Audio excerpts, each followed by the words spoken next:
You ask Tiger to solve. This deals with linear equations with one unknown. The final result is n equals 100.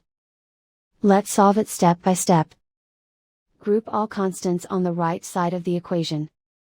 Subtract 100 from both sides. Group like terms. Simplify the arithmetic.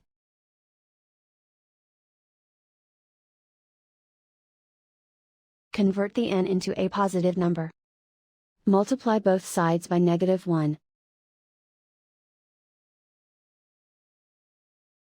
Remove the ones. Simplify the arithmetic. And so the final result is n equals 100.